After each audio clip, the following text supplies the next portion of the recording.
नम्रता जर कुणाकडून शिकायची असेल तर ती ज्ञानेश्वर माऊलींकडून. की एरवी जरी मूर्खो झाला असे अविवेको तरी संत कृपा दीपको सोजळू होय. की हे ईश्वरा, माझ्या आयुष्यामध्ये मी जरी मूर्खपणाने वागलो असेल, कधी माझा विवेक कमी झाला असेल, मी अविवेकीपणा केला असेल, या ग्रंथामध्ये लिखाण करायला मी सुरुवात करत आहे, तरीही संतांच्या कृपेने मला सतसत विवेक बुद्धी यावी. जसा एखादा दीप लावल्याच्या नंतर प्रकाश पसरतो, तसा माझ्या अविवेकाचा, माझ्या मूर्खपणाचा नाश होऊन मला ज्ञानाचा प्रकाश यावा. किंवा टिटुभू चुंचीवरी माप सुये सागरी तैसिया परी या ग्रंथी मी परिवर्तला आहे. की हे ईश्वरा, ज्याप्रमाणे एखादी चिमणी पूर्ण चोचीने समुद्र आठवण्याचा प्रयत्न करते, तसं मी या ठिकाणी हे ज्ञान, हा ग्रंथ लिहिण्यास सुरुवात करत आहे. हे गीतेचं ज्ञान या ज्ञानेश्वरी रूपी ग्रंथाने मांडण्याचा प्रयत्न करणार आहे. हे शब्द ब्रह्माब्धी मथिये व्यास बुद्धी निवडिले सुरवदी नवनीत.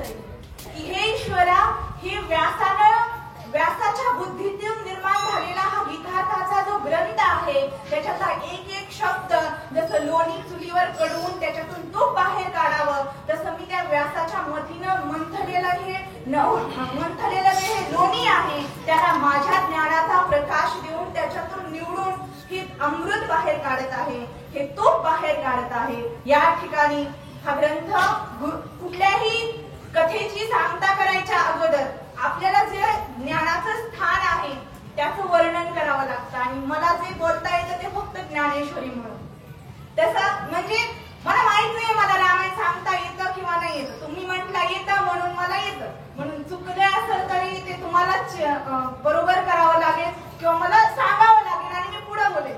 मी कुठं नाही काही, मला दादांकडून मी कधी चर्चा नाही केली, पण डायरेक्ट बोलायला आले. त्याच्यामुळे जरी चुकलं तरी मला माफ करायचं आणि चुकांना सुधरून परत सांगायचं की हे असं बोलायचं.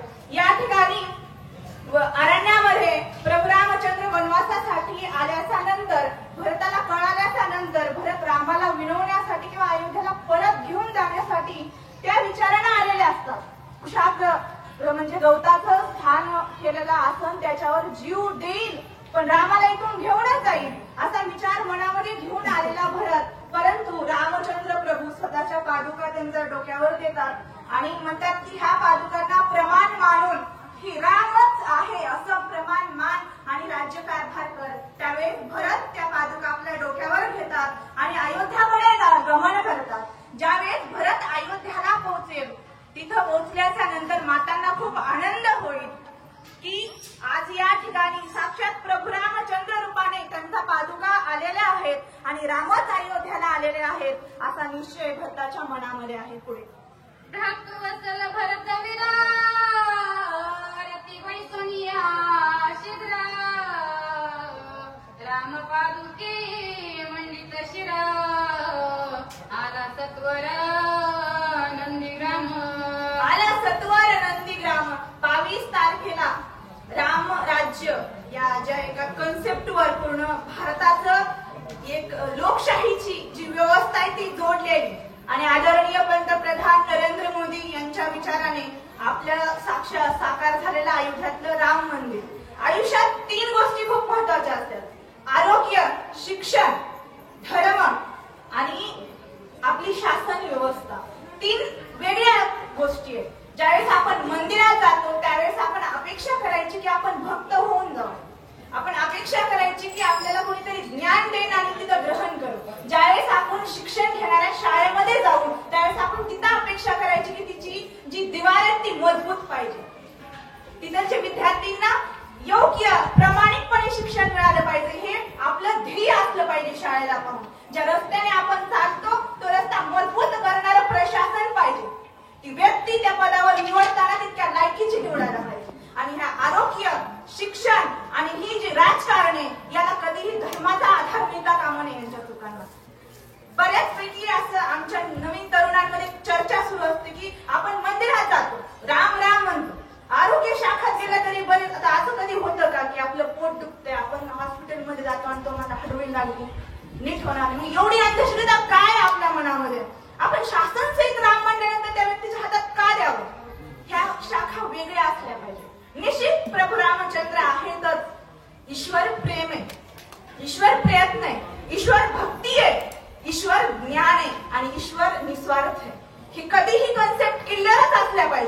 मग कुणीही यावं, या ठिकाणी रामाला मी प्रमाण मानेन, पण राज्य पण पाहणार आहे, भरत पाहणार आहे. ज्यावेळेस संकट येईल त्यावेळेस राम नाहीये, त्यांच्या पादुका आहेत आणि मी स्वतः राम म्हणून त्या संकटाला सामोरं जाईल, ते संपवेल, असा शासक पाहिजे. राम येणार आहेत का राम राज्य करायला?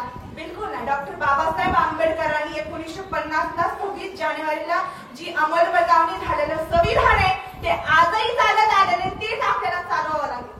फक्त रामराज्य, कारण त्यावेळेस तुम्ही इलेक्शनला जाल त्यावेळेस ते लक्षात ठेवायचं प्रशासनात.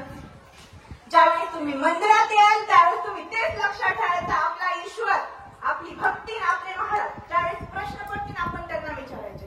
ज्यावेळेस आपण शाळेत जातो त्यावेळेस तिथलचं व्यवस्थापन त्या विद्यार्थ्यांना चांगलं एज्युकेशन देणारं पाहिजे. ज्यावेळेस तुम्ही दवाखान्यात जाता तुमचा रोग बरा करणारा डॉक्टरच पाहिजे. या ठिकाणी प्रभू रामचंद्र असे महान राजेही होते. अशा राजांच्या पादुका घेऊन भरत स्वतः त्या रथामध्ये बसलेले आहेत आणि अयोध्याकडे गमन करणारे आहेत. कधीही पुराणतत्व शास्त्र असतील, आपला श्रद्धा असतील, आपण त्याला युगाला, त्या युगाला ह्या युगाशी जोडूनच पुढे चालावं लागेल. राम म्हणून आपण तपश्चर्या करत नाही बसू शकत. राम राम म्हणून आपलं काम करावं लागेल. शिक्षिका असतील तर शाळेत जाता जाता राम म्हणू शकते. नामस्मरणाला बंधन नाही कलियुगामध्ये. तसं प्रत्येक गोष्ट, म्हणून एखाद्या वेळेस रामायण सांगायची तुम्ही हा विषय सांगू नका असंही असेल तेही सांगा, परंतु राम हा आपला प्रयत्न आहे, आपला ईश्वर आहे, तो कधीही सत्य असला पाहिजे, तो इमानदार असला पाहिजे आणि तो आपण आपल्या संसारात राबवला आपला राम आपल्याला मिळून जाईल. तशा त्या पादुका या इच्छेने असाच दृढ निश्चय करून राज्याचा त्या पद्धतीची व्यवस्था मी चालवेल म्हणून भरत रथामध्ये बसलेला आहे आणि अयोध्याकडे गमन करत आहे. पुढे नंदीग्रामी बाह्य प्रदेशी राम पादुका स्थापोनी शिशी भरत राजा राजऋषी झाला तापसी अनुतापे. झाला तापसी अनुतापे. आता काय करणार? आईमुळे किंवा पितृवचनामुळे रामाला वनवास करणं हे अनिवार्य. परंतु ज्या अयोध्यामध्ये माझा राम नाही, माझा राम प्रभू नाही, त्या अयोध्यामध्ये मी जाणार नाही. माझे रामचंद्र प्रभू वनवासामध्ये अनवाई चालतील, ते त्या बिछाण्यावर, त्या जी राजथाटात, राजवैभवात, राज ऐश्वर्यात मी राहील तसे ते राहणार नाही आणि म्हणूनही मी अयोध्याला जाणार नाही. अयोध्येच्या शेजारी जो नंदीग्राम आहे त्या ठिकाणी एका तपस्वी रूपाने त्या पादुका मी अयोध्येमध्ये ठेवून या साम्राज्याची देखभाल तिथून करेल. मी ही वनातलीच फळं खाईल. एक वनवासी व्यक्ती ज्या पद्धतीने आयुष्य व्यतीत करतो त्याच पद्धतीने मी करेल. या विचार मनामध्ये दृढ निश्चय करून, हा विचार मनामध्ये घट्ट धरून भरत नंदीग्रामाकडे प्रस्थान करत आहे. नगरीते जोनी समस्त माता अनुकूल जोनी निजकांता राजभोगनाथा अळता श्रीराम त्रता अनुसरला. श्रीराम त्राता अनुसरला.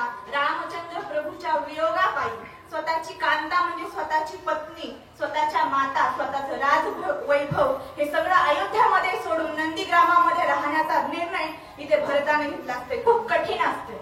गरीब असल्याच्या नंतर खूप दान धर्म करावासा वाटतो, जे नाही ते घ्यावं वाटतं, चांगले चांगले विचार असतात, पण संपत्ती आल्याच्या नंतर हे सगळं राहत नाही. माणूस अभिमानी होतो, त्या संपत्ती विलासित ऐश्वर्यामध्ये तो गुंतला जातो. परंतु या ठिकाणी तसं नाहीये. तो एक राजा आहे, पूर्ण राजवैभव असल्याच्या नंतर सोडणं खूप कठीण. मिलिटरी असते, पेमेंट असतं, परंतु ते लोक तिथं देशाचं रक्षण करतात स्वतःची बायको इथं सोडून. हे खूप कठीण असतं. आता सध्या तेच आहे ना, खूप कठीण असतं. असं म्हणून म्हणतात की देशाचे रक्षक जसे इकडचे आहे तसं तो एक खांब आहे, ते पण देवापेक्षा कमी नाही. परंतु या ठिकाणी भरताना तसं काही बंधन आहे का? बंधन कुठलं नाही. स्वतः ईश्वराच्या प्रेमापोटी, बंधूच्या प्रेमापोटी घालून घेतलेली ही बंधन आहेत. स्वतःची वनिता, स्वतःच्या माता अयोध्यामध्ये सोडून नंदीग्रामला भरत राहणार आहे. पुढे वनवासी श्री रघुनाथ जयव्रत आचरत तेचे अंगीकारी भरत तोही श्लोकार्थ अवधारा. जे व्रत प्रभू रामचंद्र वनवासामध्ये करणार आहे, म्हणजे कुठल्याही व्यक्तीने आणून दिलेली आई ती फळं खायची नाही. पोळी तूप ते जमणार नाही. एका स्त्रीनं बनवलेला स्वयंपाक जमणार नाही. जे वनातून मिळणार, जे वनातल्याच गोष्टींवर शिजवलं उकडलं काय जी प्रक्रिया होणार तेच मी खाणार. जे नियम रामचंद्र प्रभू तिथं राहून करणार ते मी इथं राहून करणार. हा सगळ्यात मोठा त्याग आहे. कधीतरी भरताना पण रामापेक्षा जास्त उच्च स्थान द्यावं लागतं. त्याचं कारण आहे, तो एक राजा होता, कर्तव्य होतं. पण हा इथं कर्तव्य आहे का? काहीच नाही. साधं साधे माझ्या आईने माझ्यासाठी राज्य मागितलं, मी ते उपभोगणार, याच्यात माझं काय चुकीचं आहे? आपल्यासारखे मत विचार केला तर. परंतु नाही, मनामध्ये त्यागाची भावना आहे, बंधुकोटी प्रेम आहे, ईश्वराप्रती आस्था आहे आणि किती पराकोटीचा उच्च कोटीचा स्वार्थ आहे तो. आणि ती व्रत नियम नाही करा, कमीत कमी तेवढं तरी नाही की तिकडून भोजन येऊ द्या, मी तेवढं ग्रहण करतो, फक्त राज्य नाही, पण तेवढंही नाही. जसं रामचंद्र प्रभू राहतात तसंच मी राहणार. तेच व्रत, तेच नियम, तेच आचरण मी करणार. माझे प्रभू जशा अवस्थेत आहे तशा अवस्थेत मी राहणार. याला प्रेम म्हणतात, याला निस्वार्थ म्हणतात. नाहीतर भाऊ बाईला राहायला एक गुंठा जास्त गेला आणि हा लागला काट्या घेऊन दिवस रात्र फिरायला. ही आताची स्थिती, पण ती तिथंच जी होती. आपल्यासारखे